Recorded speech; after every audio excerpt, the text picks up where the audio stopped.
Welcome to discussion session 4 of the ChangeWorks System Coaching Program. This is Dave Miller here. In discussion session 4, we're going to build on what we've learned in the first 3 sessions. We're again going to be applying ICF coaching competencies like bringing a coaching presence, active listening, powerful questioning, creating awareness, developing actions, and goal setting. We'll also be utilizing what we learned about productive tension, namely the 5 levels of tension. This will also be your first exposure to the core tool called the Change Grid. The Change Grid has been referred to as the oracle of the self by some, and it's a pretty accurate description because the Change Grid is a physical depiction of a conversation you are having with you about you.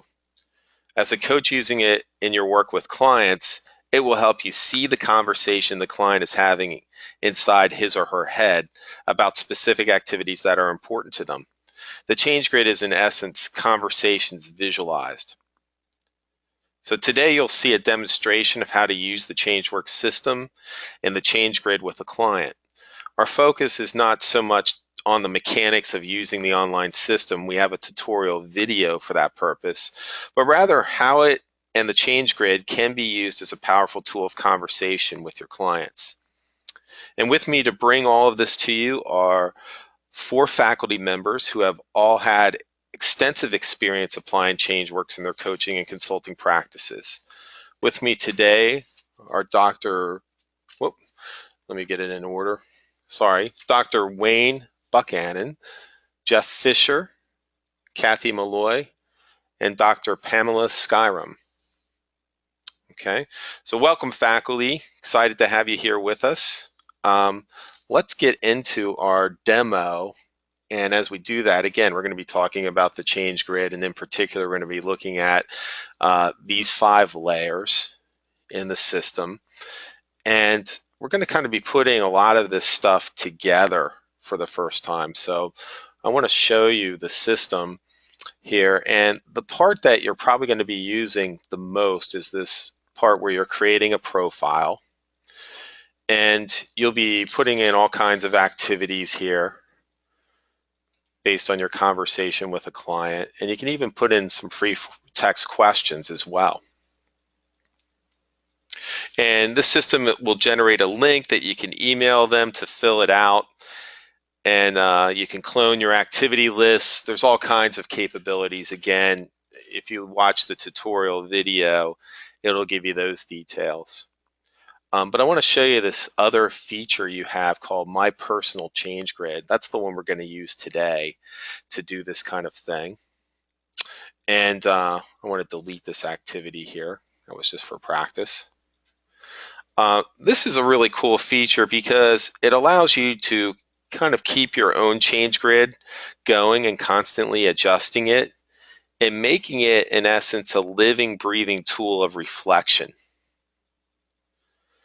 And today we're going to show you a way you can use it live with a client. So Pamela is going to play our client today.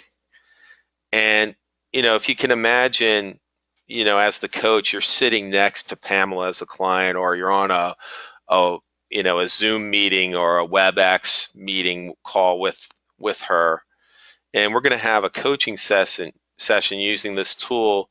And for purposes of learning the system, our conversation might be a little bit disjointed as we show you the process, but let's jump in and see how it goes.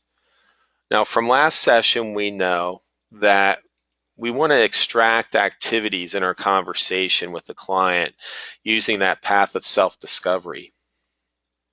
So let's get started with that. Pamela, are you ready to go?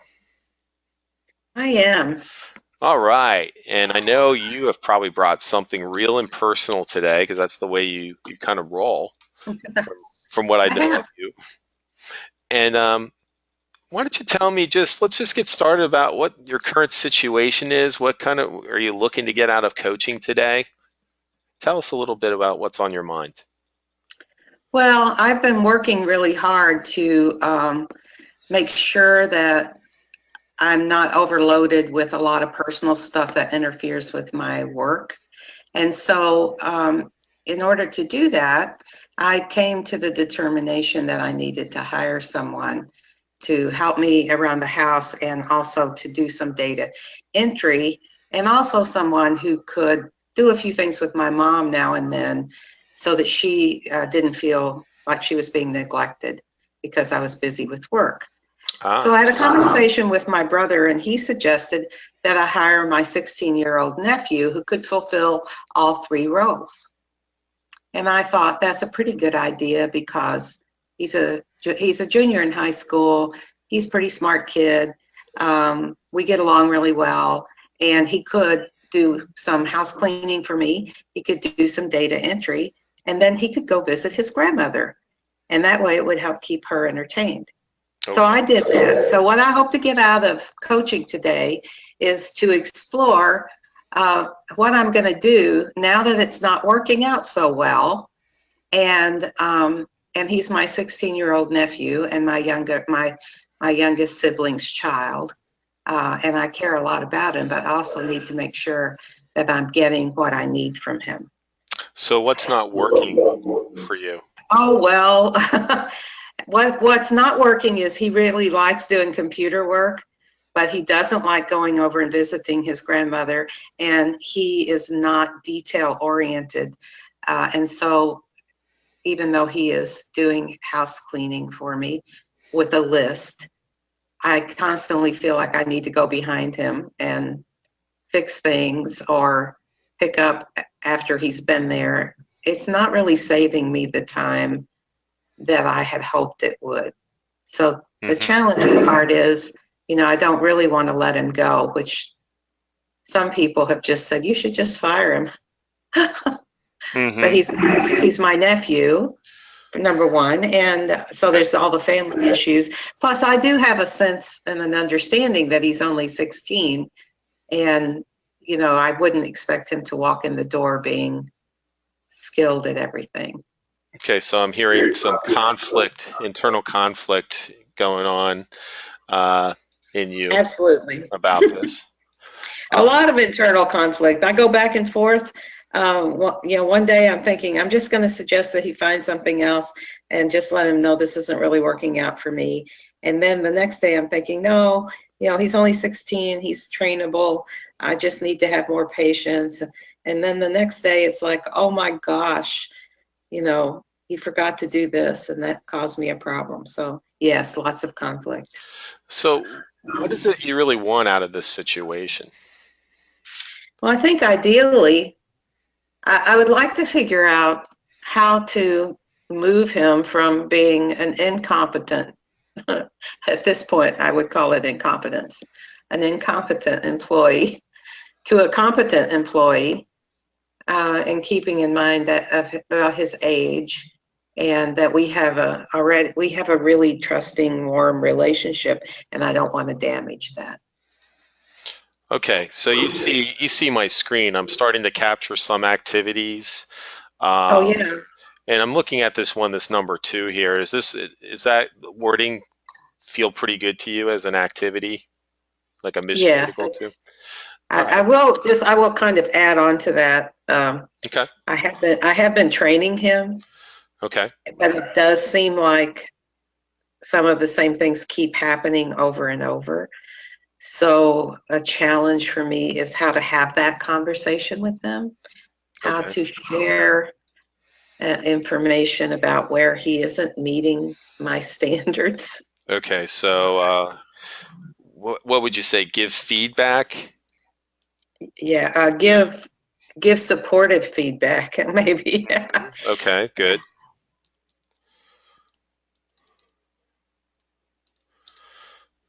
Supportive performance feedback Yes. to my nephew. Okay. Because I have just a little side thing. He's a bright and sweet kid, but he has a brilliant and sweet big brother. So he's always been in the shadow. Okay. So a lot of dynamics going on. A lot of dynamics, family dynamics going on that I'm aware of, and I want to protect his self-esteem. Okay. Okay. Great. Well, we're going to pause right here and let's look Okay. at this activity number three first. And And this would be something that we could do as we go, or we could do the whole activity list first and then do this. But just to keep it simple for learning purposes, let's do this rating of these 4 dimensions that T covered in his discovery session on the Oracle, the self, or the change grid, and see if we can get some understanding of this. So we've got size, ability, challenge, and importance. So let's talk about size. What is size about? What are we rating there?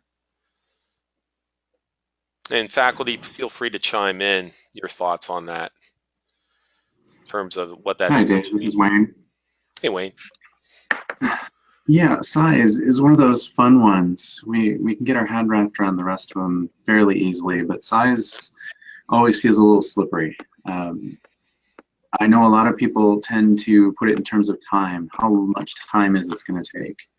If we zoom out a little and think in terms of resources, what quantity of resources does this take to do, whether that's time, energy, emotional emphasis. But all of that being said, I tend to use this, zoom out even further. How big does this feel? Does it feel really insignificant, or does it feel so massive that you just don't know how to handle it? So finding that sense of, at the gestalt level, how big does this feel? Mm-hmm. Okay, yeah, and I think resources, I think those are good ways to think about it. And again, we use our 0 to 12. So Pamela, when you think about size of this activity, giving supportive feedback to your nephew, what's that feel? Is that a big activity or is that a small activity? Well, I could just give you a number, but I think I'll talk about it a little bit. Okay. Just listening to what Wayne had to say about the different ways of looking at size, I'm going to start and just talk about time, because this whole thing is supposed to be saving me time.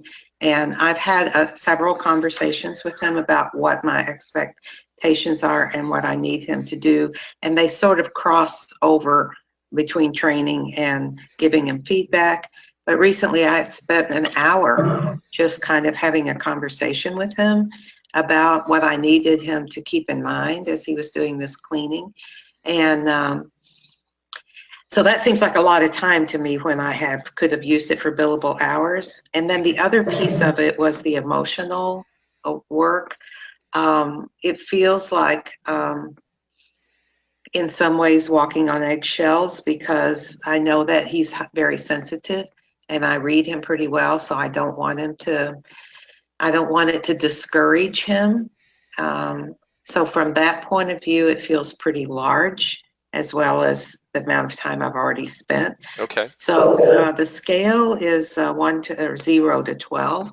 I think I'm going to have to put that size in around, to compare it to some other things too, probably an 8. Okay. Right. So more than halfway. Yeah, more than halfway, not as big as some other things that could be going on. Okay. Okay. Let's go to ability now. So what's ability about? What's that mean, faculty? What do you have to say about ability? This is Jeff here. Ability is really the range between feeling incapable or clueless about something to feeling exceptional or masterful about something. Okay, great. So when it comes to giving supportive feedback to your nephew, and when you think about doing that activity, Pamela, where would you put yourself, your ability? How would you rate it? Well, if it weren't my nephew, it would be one thing. And if it weren't a 16-year-old, if it was somebody older and they weren't related to me, I would probably feel, highly capable, because this is, I do a lot of this kind of work, actually. But since it is my nephew, and since he is 16, and since I have just some trepidation about, his sensitivity, I think I would put it around a 9 or a 10. Okay. Let's put it on a 9. Let's do a 9. I think a 9 would be more realistic, given that, it's hard to explain why I don't feel as confident I did recently give my mother some feedback, and it went very well, and I handled it really well. But I don't think I was worried about her getting discouraged. So I just leave it at a 9. Now, I want our students to notice kind of what's happening here in that because we can customize these activities and get very specific, we can get information that we would not normally get. In other words, again, if we had a generic kind of activity about giving feedback, we get a different kind of rating than we would in this case, right? Pamela, you said that yourself. Oh, yes. Because Yes. it's your nephew, because we're looking at it this specific situation, it's going to change the ratings. And I got to believe our next one, the challenge, it's going to be the same thing. So let's talk about this dimension of challenge. What's that mean, and how does that work? Hi, Pam. This is Kathy. Challenge is very interesting because you may have the competence to do this particular task, which is provide performance feedback. You are, in fact, a coach, and we know that you know how to do this. But challenge is more right-brained, and it's more about how do you feel about making or doing that work. And so, you know, you can have the knowledge, skill, and resources and everything you need, but if you see that, if you emotionally or intuitively see that as very difficult, then the challenge will tend to be higher. And you can be anywhere from challenge can be anything from effortless at a 0 to absolutely feeling impossible at a 12. So how does that help, and how does that help you rate this? Yes, that does.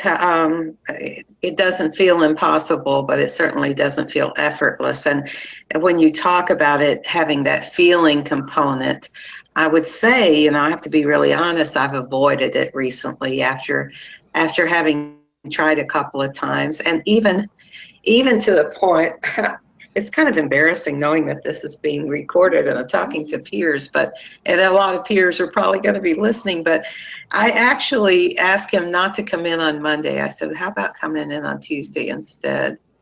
And one of the reasons I did that was because on Sunday I had my handyman come over and help me clean the house from top to bottom because it just wasn't clean. And so then today came along, and I sent my nephew another note and said, things are in pretty good shape. Why don't you come tomorrow instead? So I think I'm doing a lot of avoiding. So that would tell me that the challenge is probably higher than I would have admitted to myself. So I think I'm going to put the challenge up to, I'm going to put it to an 11. I wouldn't if I hadn't avoided him for 2 days. Okay. I probably would put it at a 9 or 10. But if I'm really honest about my behavior, it tells me that I'm finding just thinking about this is very challenging. Yeah, great. Okay, let's talk about importance. So what's that mean? What's the scale look like for importance? Well, when we talked about doing this, I was going to talk about that scale, but I just wonder if any of the other coaches want to jump in. Sure, anybody want to jump in?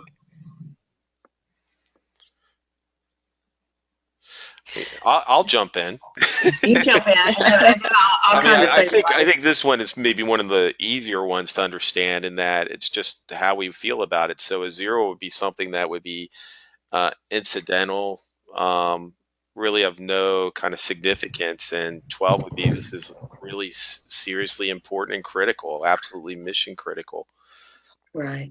So where do you see yourself? Okay. So I'm going to put on my coach hat, and having used the Change Grid before, and say that most of my experience with doing the Change Grid with people in the workforce, I hardly ever see anything that has an importance rating less than a 5.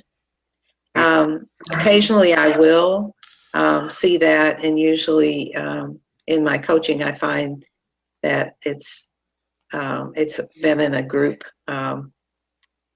setting where somebody doesn't buy into the importance of the task. But So usually it's either a moderate or high And or why do you extremely think that? high. Oh, I think because it doesn't end up on the grid unless it has some importance. Right. We're putting It we're wouldn't putting even come up. mission critical activities there usually. Yeah, Right. it wouldn't even come up. And somebody might put something on just to be funny, and then they rate it low. But I think generally we're going to see ratings of 5 or above. Hmm. In this case, I would say that this is important. It's important because, one, I'm spending my money, and two, I'm dissatisfied with what's happening, and three, it's taking up my time to deal with the fact that things aren't getting done the way I want. And my mom's not getting visited, so that takes time out of my day, which I don't mind seeing her, but she would like more attention than I can give her. So I have to rate the importance of this as a 10. I Okay. think it's up there pretty high. Uh, if I don't do it, I'm going to continue to be annoyed and not get my needs met. And sometimes it's okay just to not get your needs met. But I think I have some goals this year, and it's important that I have some good help. Okay, great. This is Kathy. I just want to throw something in here that I use that helps me with the importance scale. It's Sure. when I think about it, I think, how much does this matter to my mission? You know, whatever it is we're talking about in terms of our situation. And here for you, Pam, it's finding space to do your work. Right. I like that. I like the way you phrase that. It's really good. You know, how much does this really matter? And that helps me sort of put a number to it. Yeah, and just a piece of information I haven't shared is why it's even more important to me that my house be kept in great shape is because I also am an Airbnb host. Mm-hmm. Oh. Okay. And I have a pretty active business doing that alongside of my consulting and coaching work. And I like doing it because I like the social interaction with the people who come to stay with me. So I don't want to give it up. But you can't be successful at it if you don't keep your house clean and neat. So it makes it even more important that he does the job the way I need him to do it. Okay. Great. So let's look and see. If we plot this activity on the change grid. Let's look. Okay. Let's see. I might have to fill these out, but you know what? I'm going to take these out because they weren't really activities you were owning yet. So let me take those out. And let's see where this. All right. Can everyone see that? Yep. All right. So let's talk about just mechanically what this is saying to us. So this is activity number 1 on our list. That's what the number 1 means. Okay. And we see the axes here of perceived ability and perceived challenge. So that shows us the position on the change grid, those 2 dimensions. And it puts us in this area of power. And we'll come back and talk about that. Kind of in the upper half of power, right?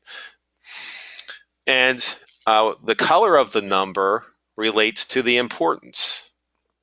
So if it's red, it's highly important. If it's yellow, it's moderately important. If it's low, if it's green, it's going to be low importance. The circle around the number rates to the size, and it's the color of the circle. So again, red means it's a large sized item. Yellow is moderate and green is small. So we have a large sized important activity that's in power. We have the ability, 9 ability and 11 of challenge. So what do we know about our 5 levels of tension? What do we know about this position? Even if we hadn't talked to the client, what will we know about what power is? Well, I'll jump in. I think what I know is I'm likely to take some action. Okay. Yeah, I'm ready to do something. Is that what power means? Well, I was just looking also at where it is on the thing, but yeah, Okay. that I have some energy around it. I can hear that. I can hear that in your voice.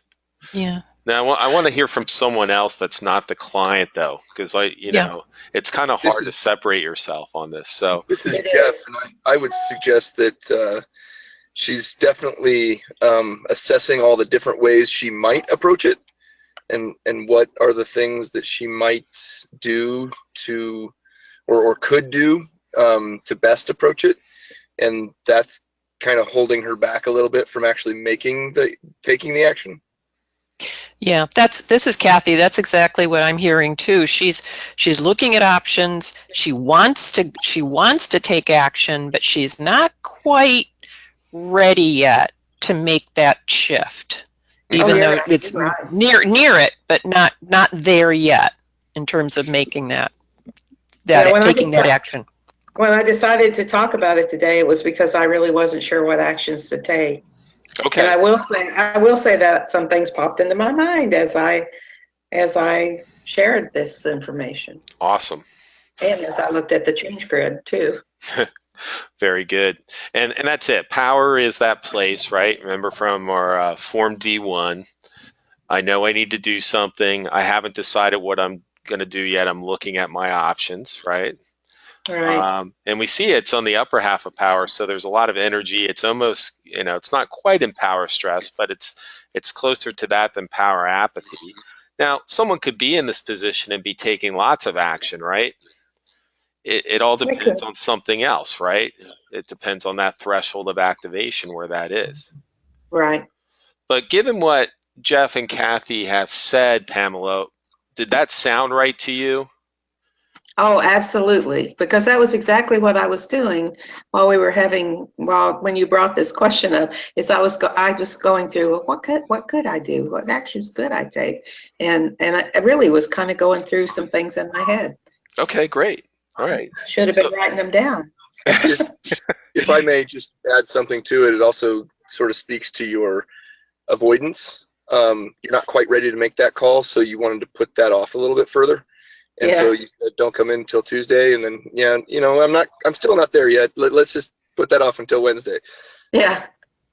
okay. Oh, yeah. Yeah. That's exactly what happened. All Plus, I right. was busy and I didn't want to take the time. Yeah. But I guess I also didn't want him to come in and not do something. Just let Right. it go on. To let it go. I didn't want to let it go on the way that it has been. Right. Right.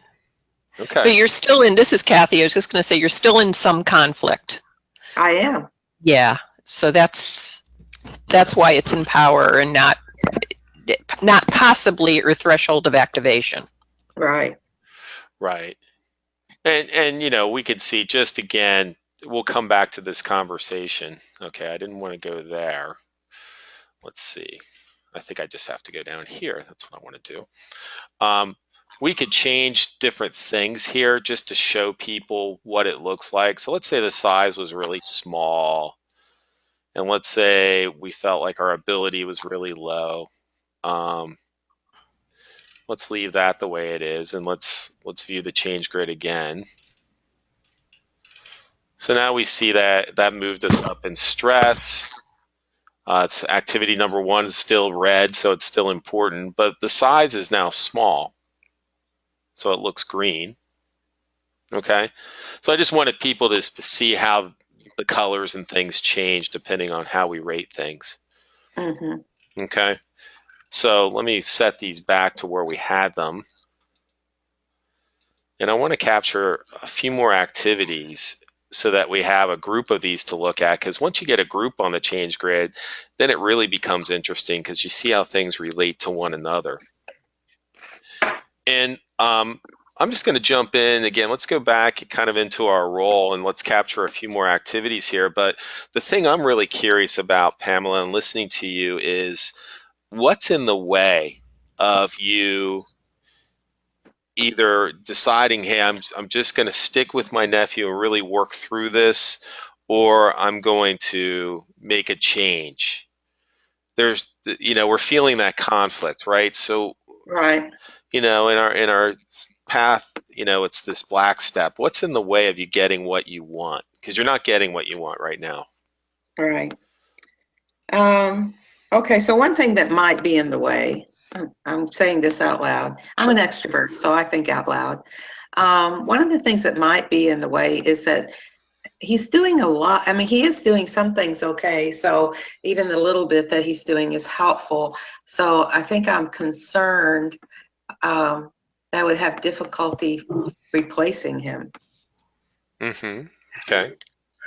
So, so one thing that might be in the way is not wanting to take the time to find and train someone else. Okay. I'm just So that would be taking one of the notes. things that would be in the way. And so another thing that might be in the way, another thing that would be in the way is, and I mentioned it sort of before, not wanting to erode his self-confidence. But you know, he is a family member. I want to be. I would rather build his self-confidence over time than erode it. Okay. And Anything else? so another thing that's in the way is just not really knowing the right words Right. to say to him. That makes sense to a 16-year-old, so that he doesn't take it as criticism, but takes it as constructive or Okay. helpful feedback. Great. Okay, and we know, like, and we could spend a lot more time, obviously, in all these areas, right? Right. We know that our solution, whatever it is, needs to address all these things Yeah. that are holding us Yeah. back, right? Right. So maybe we can take a little time to brainstorm some things that might be helpful, and these could be activities on our list, right? In terms of an action plan. So, you know, and we could actually put some of these as activities. Like, for example, we could say minimize hurting my nephew's feelings.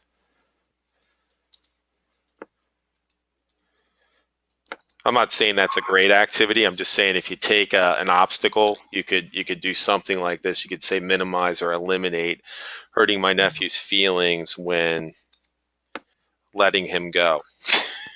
Yeah. Okay. Actually, I think while we've been talking, I came up with a few other solutions. Okay.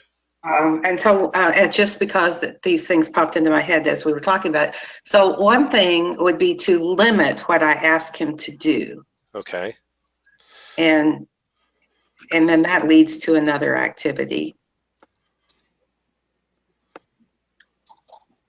If I limit the things that I ask him to do, then that's fewer things I have to train him on, and I can pick and choose things that I think he's more likely to be successful at. And then the thing that popped into my head, and it was where this came, is while I would keep him working, I might look for or try to find, I don't like to use the word try, find someone else to do some of the key tasks. Yeah, find another resource to handle, you know, the key tasks. So you're going to limit your request to what your nephew's good at? Is that? Yeah. Am I hearing you right? Yeah. That leaves me the option later as he gets better at what he's doing, to gradually add things.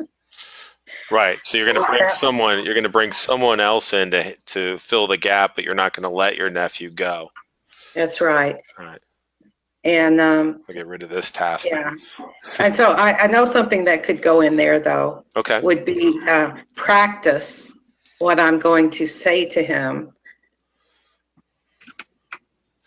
Can I use the word rehearse, or would you rather use practice? Oh, rehearse. I like rehearse. If I rehearse it. Not that it matters that much. When I tell him I'm going to reduce some of the activities. Can I chime in here? I think that this is a salient point right here. An activity that I would love to see your ratings on is develop constructive criticism, which is maybe rehearsing what you would say for a sensitive subject.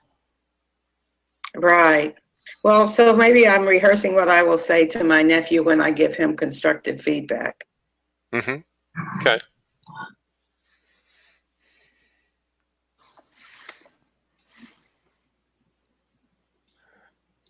How I will.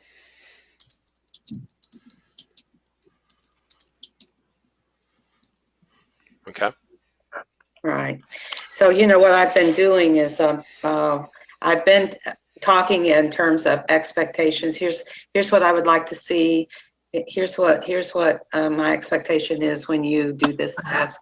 But now I think I have to tell him some of the. I have to be more on the negative side. Some of the things that aren't happening, How about pointing out? and maybe the impact. Maybe the impact.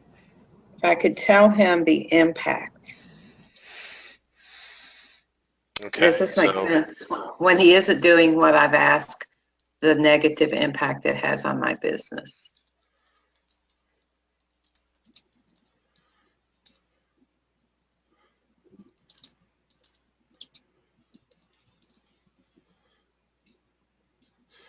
I'm so glad we're recording this. I'm just taking a shot at these at this language. So if there's anything you want to change, it's fine. Um, Oh, and I'm also open to other people jumping in Yeah. and sharing. Kathy, are you? Yeah, I'm thinking about number 4, and I'm a little confused or not clear about how you differentiate key tasks versus what your nephew is doing. And it might help you to clarify that. Find another resource to handle key tasks. Are you saying to do the things that your nephew is unable to do?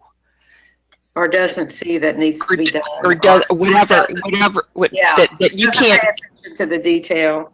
whatever it is that you can't get him to do well, because the key tasks they should all be key tasks to some degree, of what you're trying to get for this. That what I'm hearing from you is that what you're looking for are people to do really key tasks for you. Well, some of the things I'll give an example. Some of the things he does quite well is every time he comes, I ask him to clean all the patio furniture and exercise equipment on the back porch and water the plants and make sure the floor is clean. He seems to do quite well with outside tasks. If he sweeps up the leaves on the front sidewalk, which we've had a lot of them now because I'm in Florida and, all our leaves fall in the spring. And we have a lot of pollen, so that's why it's important that everything on the back porch gets wiped down because my guests use the porch a lot in this beautiful weather. He waters my plants outside, which is important right now because it's the dry season. So those things he seems to do fairly well with outside tasks. He raked for me the other day and he must have raked up 20 bags of leaves and carried them out to the road, and all of that is quite good. What he doesn't do well is the cleaning the inside. It's like when he dusts, he sort of swipes at things. I have taught him not to use the same rag to wipe off the glass on the front of the pictures that he's just used, on something dirty because it all got smeared. So some of it is training him. But even with repeated training about how to vacuum and mop the floor, on Sunday I picked up an area rug and there was at least 2 cups of sand under it. okay. He's been So cleaning the floors every couple of weeks. So here to find the key task that you want the new resource to do, and it sounds like you're going to restrict your nephew to just the stuff he seems pretty decent at, and then everything else you're going to give to this other resource. that's what I was thinking, and then maybe gradually. My nephew comes multiple days each week for a few hours because he's in school. So it could be that over time I could train him to do some of, taking one task at a time. But I'm just not sure it's worth my time to do it. He doesn't seem to really want to pay attention to detail. Or, if I ask him, I was out of town and I knew that we needed more toilet paper, I asked him to take some money, which was available to him, and go to the store. I told him exactly what kind to buy and how many rolls to get. And what he did was he brought 2 rolls from home, put them in the bathrooms, and then 3 days later, my guests had to go out. I mean, less than 3 days. And the next day or 2 days later, they had to go buy toilet paper because he didn't do what I asked. You know, Pamela, as I'm listening to you, it sounds like you really are very clear about the specific things your nephew does well and what you might want him to do. And I know from my experience with this that the more specific I can get about my activities, the clearer I am about whether those activities are actually met. You can measure them. So if you know what he's good at and what he's not good at, that might be a way to distinguish here. That's just my bias around getting specific with tasks.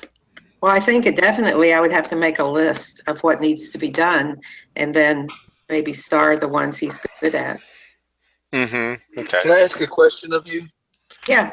Pamela, I'm curious to know how you have communicated success to him. Have you communicated that 2 cups of sand in the rug is not acceptable? Well, I would have if I'd seen him, but I haven't. That was on Sunday. And so I didn't see him on Monday or Tuesday. But yeah, I have been pretty specific, you know, of not just saying what's not acceptable, but saying here's what you need to do to fix it. Uh-huh. Okay, I have a question. Mhm. On number 4, I think what would be helpful here is to put a deadline on that. Right. So when do you want this other resource, or what's the goal you're going to give yourself here? I'd like to have the other resource no later than April 7th. And it's because I'm going out of town and I'm not having any guests while I'm gone this time. Okay, which is almost a month away. So Yeah, but I've got a lot of work, so I have to give myself the time and then take into account I'm going to be out of town. But see, I actually went ahead and blocked the time I'm out of town because I didn't feel I could trust my nephew to make sure everything was the way it should be when guests came in when I wasn't there. So I need to, by the time I get back, I don't want to have to block my rooms anymore. I'd like to find somebody by that date so they could start. And I wouldn't be able to do anything with them even if I found somebody until after that because I just have a lot of work that I have to prep for and then go do. Okay. Anything else that comes to mind? I mean, again, we would spend maybe more time developing this activity list, but are there any other key things that come to your mind? I mean, one thing that comes to my mind, you know, is about training your nephew. If you still think there's some value in doing that, what about this new resource trying to train your nephew in some things? Yeah, that's a great idea. That's certainly a possibility. And I do want to do some things around, I still want to give him feedback. And I still want to let him know what I'm not satisfied with. Mm-hmm. And I probably want to let him know what I'm going to do going forward, which is to give you these tasks and give somebody else these tasks. But depending on the person that I get to handle the tasks that he doesn't do, that's certainly a good idea, is to see if they would take him under their wing. I'm just capturing this one too.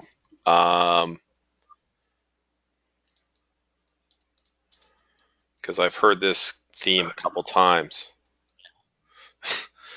So, yeah.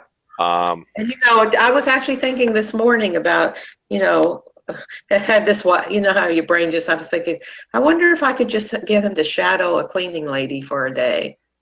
That was something I thought about this morning. I was thinking, who would do that?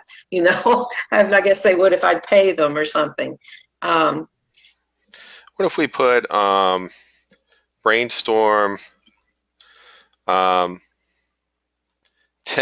new ways to train my nephew? I'm just throwing this out. Well, I like it. I kind of like doing it with him too. by. I mean, I might not ask him to come up with 10, but I might come up with 10 that I would try. Well, maybe but together then you can. ask- I'm just throwing Yeah, that out. ask to co-create. By next Friday, let's say. Okay, so this is good. I mean, look, we're doing this. We could go into much more depth, but this is a really good sample. So what we need to do now is go through and have you rate these.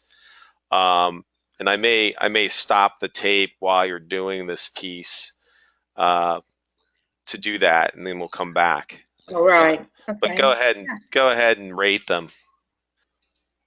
Okay. All right, good. All right, so we're back, and Pamela has rated all her activities. So let's look at this change grid. See what this looks like now. Okay. So I'm going to ask the faculty some questions, and then we're going to do a little more role play in terms of the conversation. What do you notice, faculty, just broad brushstrokes? What are some observations you have?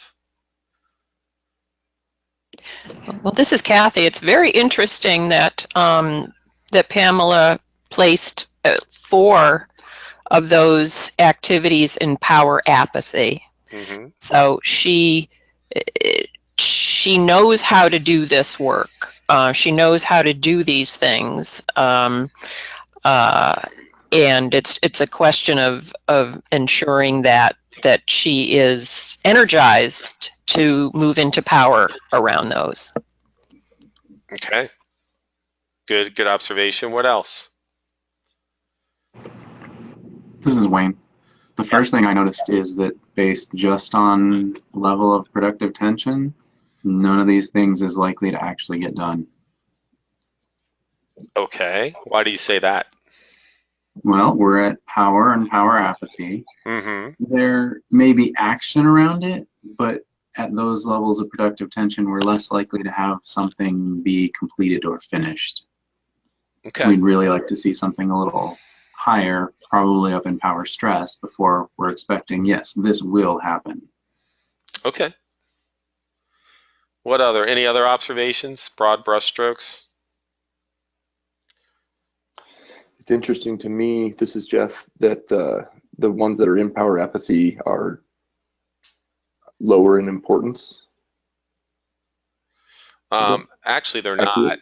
Lower in Everything, size. all the numbers are red. Yeah.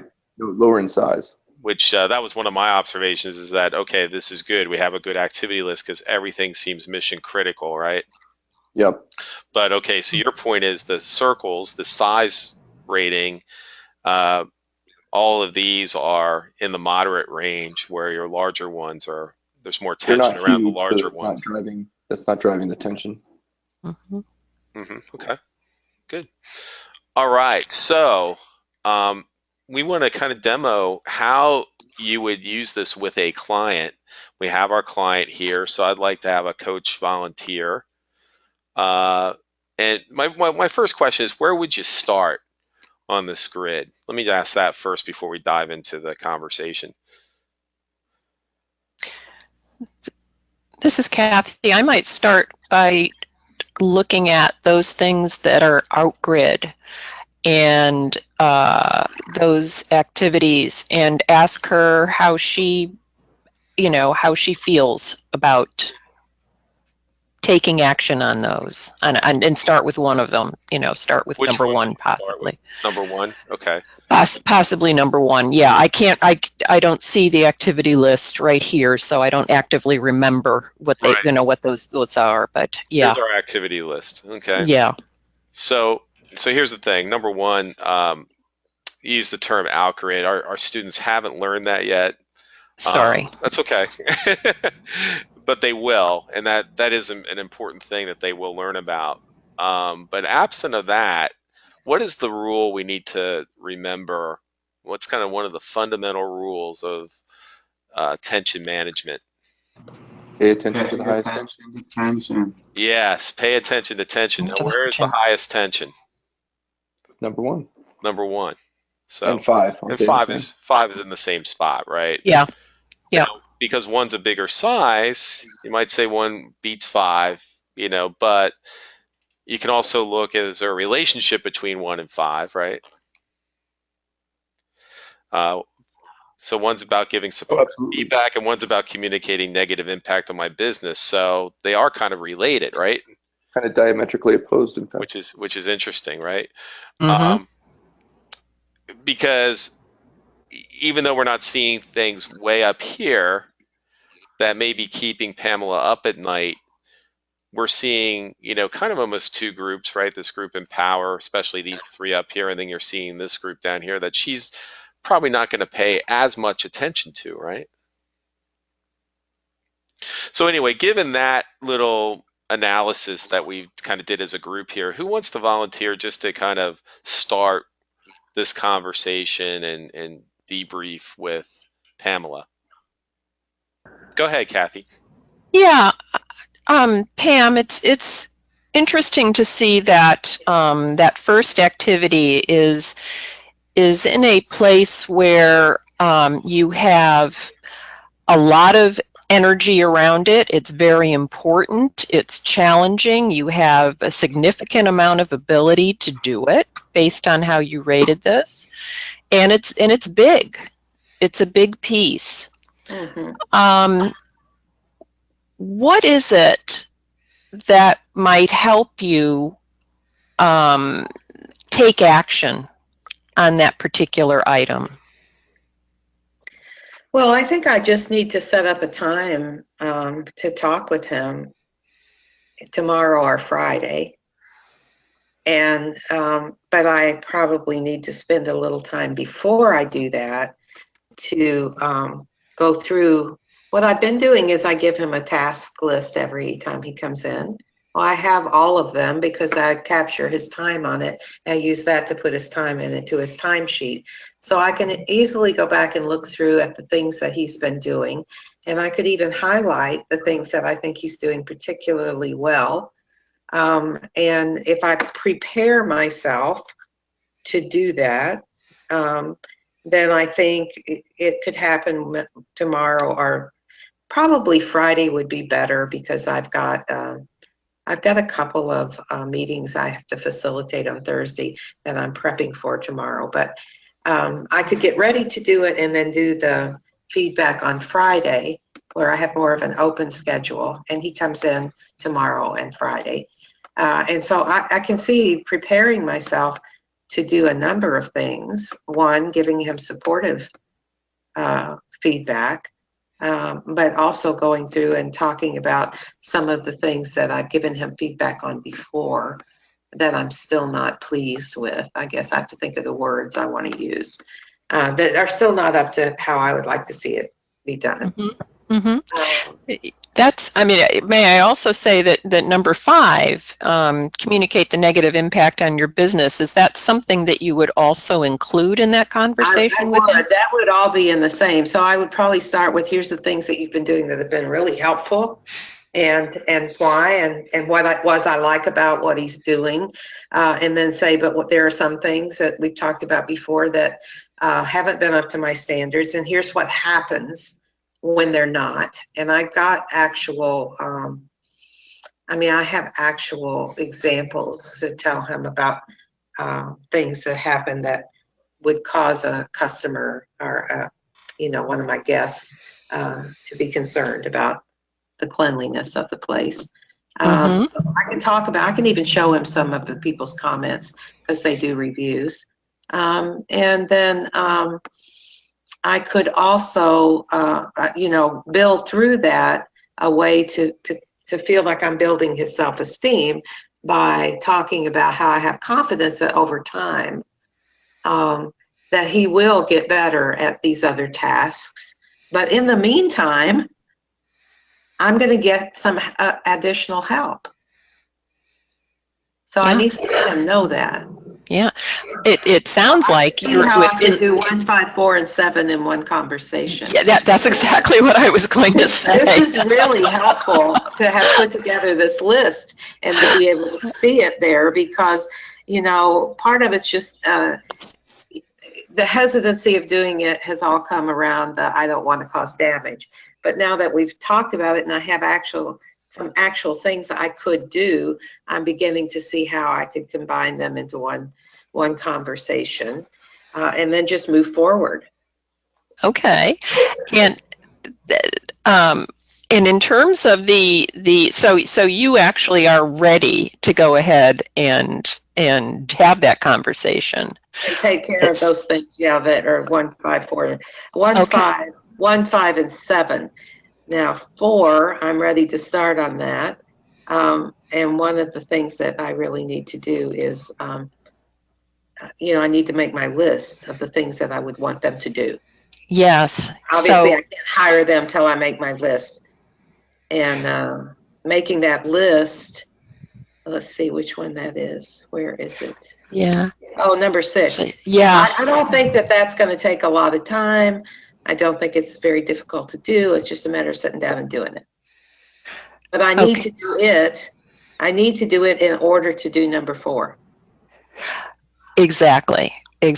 So where you are in terms of feeling a little bit less urgency, you're now discovering that, in fact, number 6 is something. In order to do number 4, you have to you really need to think about doing it more quickly than not. Yeah, but it's not that much of a challenge, and I think I'm able to do it. So Good. yeah. So it's not, we're not measuring how fast. Right. But I'm aware that to do number 4, which is going to be important to me if I'm going to get that done by April 7th, so that going forward I don't have to block any days that have to do it anyway. Number Great. 6. Great. So What about? Yeah. Go ahead. Well, I guess number 2.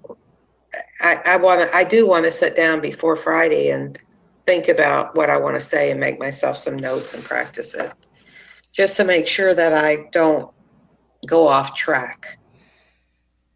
I mean, I know I want to give supportive feedback, and I want to give honest feedback about the negative impact of not doing things the proper way have on my business. And I do know that I want to build this self-esteem, and all of those things I want to do. I think I've got to think about it and rehearse it, but I don't think it's going to take a lot of time. I don't think it's very important though.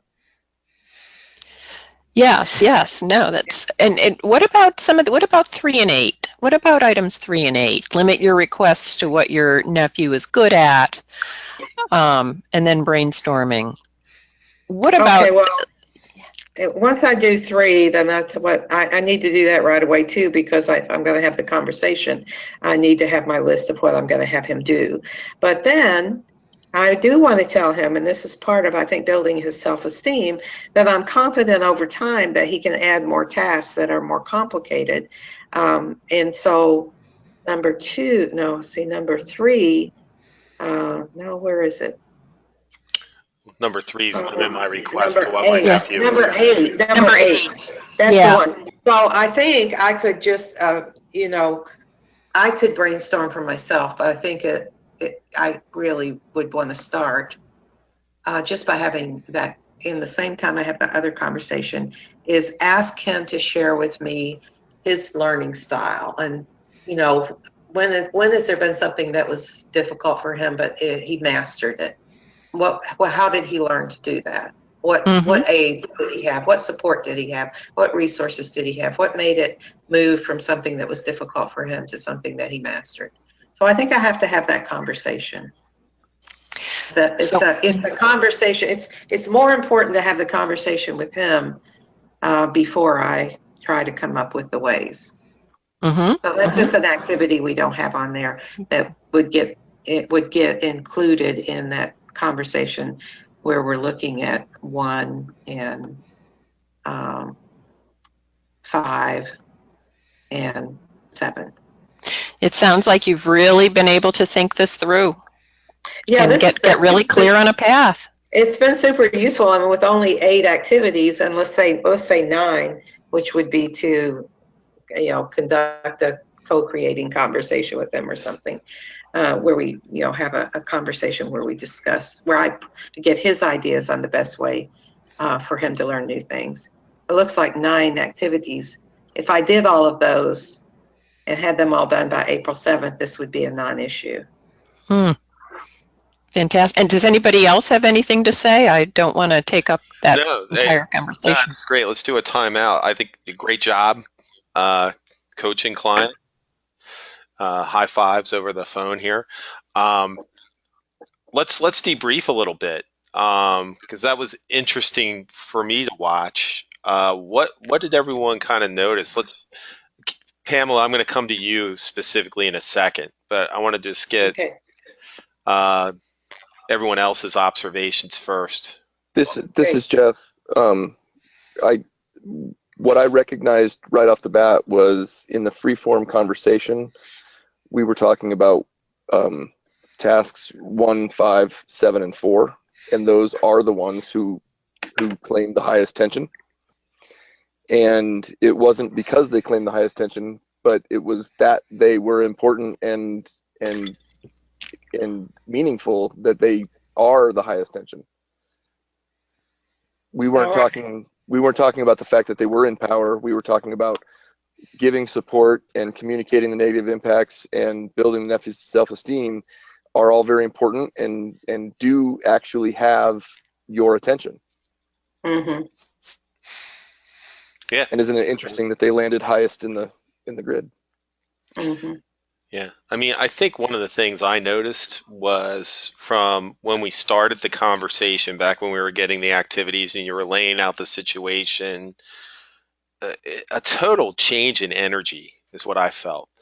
Like there was like a big struggle going on in the beginning of the conversation. Like, like almost like you're walking on eggshells. And then I heard you working with Kathy, and it's like, all right, I'm going to just rip these off. Yeah. Did anyone else see that? I mean, it was yes, amazing. I did. Like all Made of a my sudden, job this is easy. like child's play for me. It's like, That's Yeah. so funny because it was energy draining, which was why I didn't want him to come in, because it was draining my energy. And of course, the longer I put it off, the more it drained my energy.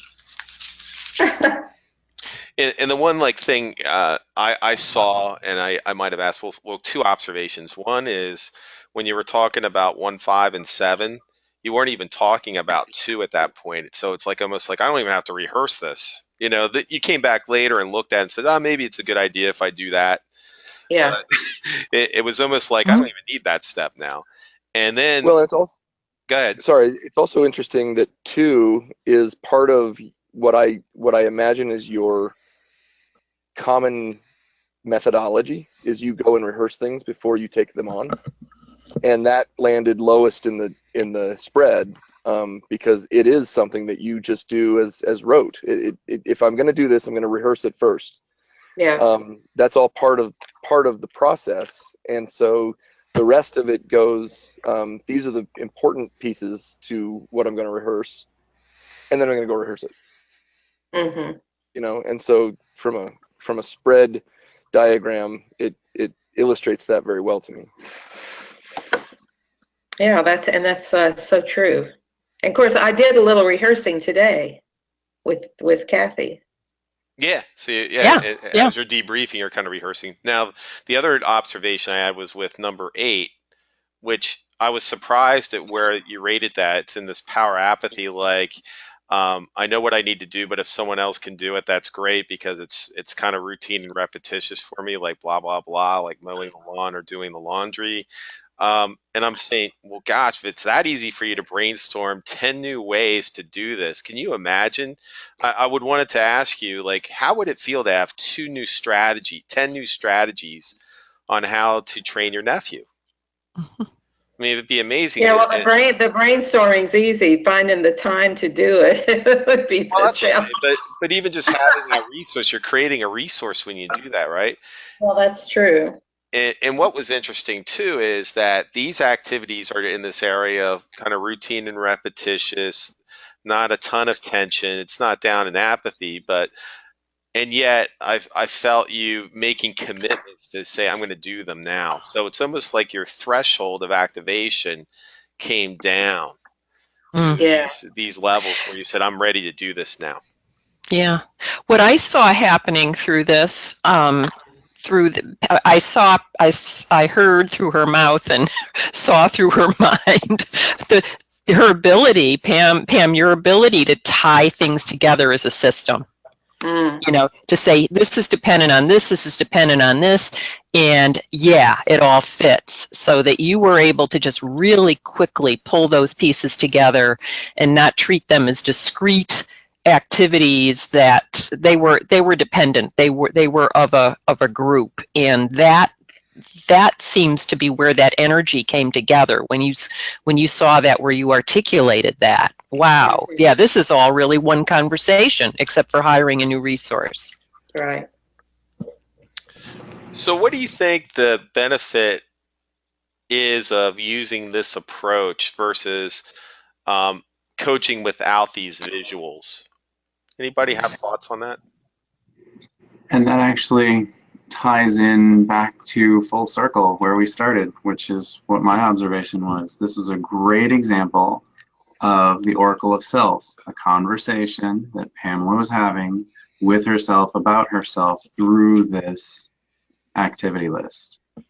Hmm. Being able to get that activity list out of her head, see what she's working with, then she can address it. Now that it's out there and visible, she was able to make all those connections she needed to make, do all the things she needed to do.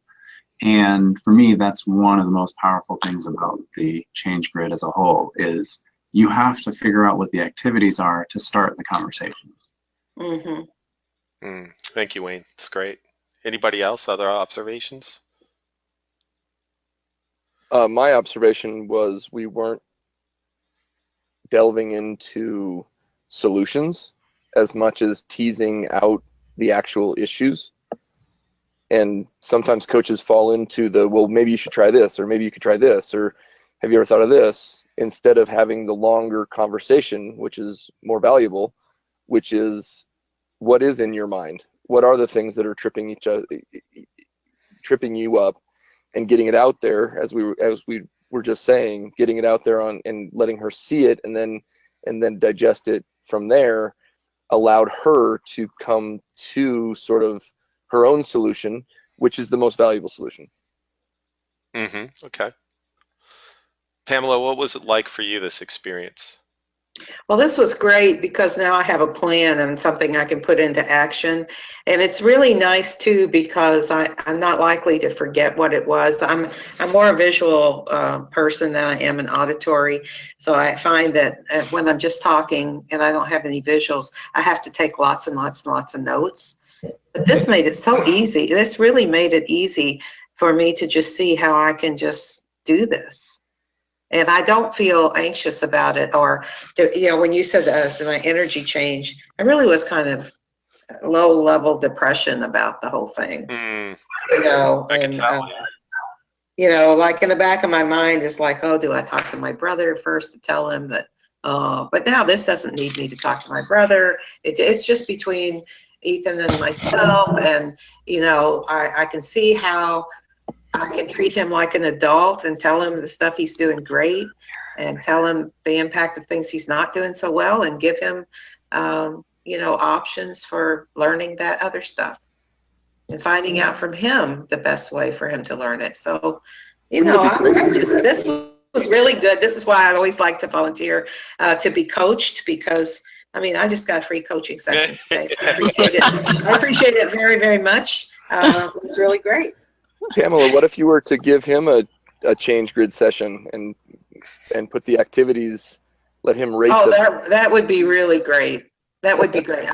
That is such a great suggestion. It is. I already have my lists because I make them for him every time he comes. And of course, there's a lot of repetition. It would be quite easy to move those lists over to a change grid. It would be And have interesting him, to see where and he Interesting. loves to do computer work. So he would love to get on the computer and Oh, that's fill one great. of these out. Yeah. And then we could discuss it. Oh, this is great. Okay, I might great. not have my conversation with him until next Monday so that he has a chance to fill out the change grid. So, any other comments from coaches on our session there? Because I want to kind of move to another topic, but I want to make sure everyone's said what they need to say. I just want to thank everyone. It was really helpful to me. You're welcome. Thank you. You're welcome. So one cool thing in this program that you get, one benefit that you get, is that not only can you use this My Personal Change Grid application for yourself to keep your own change grid, but you can gift it to any of your clients for them to use. And can you imagine? So, like, if Pamela was my client, she could actually have her own system to keep this list. And, like, you came up with another activity. I forget what it was. You could just go in and add your activity. What was it, by the way? It was about co-creating training methods. Co-create training with nephew, right? Yeah. I'll just get that so you have that down here. So we can add that activity, right? And so forth. So it'll work. But your client can actually have their own system to use. They can work with it, in between sessions. They can add activities, change activities, re-rate activities. You can teach them all about tension management. So you have actually more tools to bring to your client as part of this package. So I wanted to mention that. So that's it. I wanted to share that. And if there's nothing else, let's wrap this up. This concludes our discussion session today on the Oracle of the Self, and I want to thank all of our faculty members for their great insights and their volunteering. And your next step in the program is to move on to application session number 4, where you'll have activities and exercises to help you integrate these concepts even further. So go enjoy the process, and I'll see you on the next discussion call.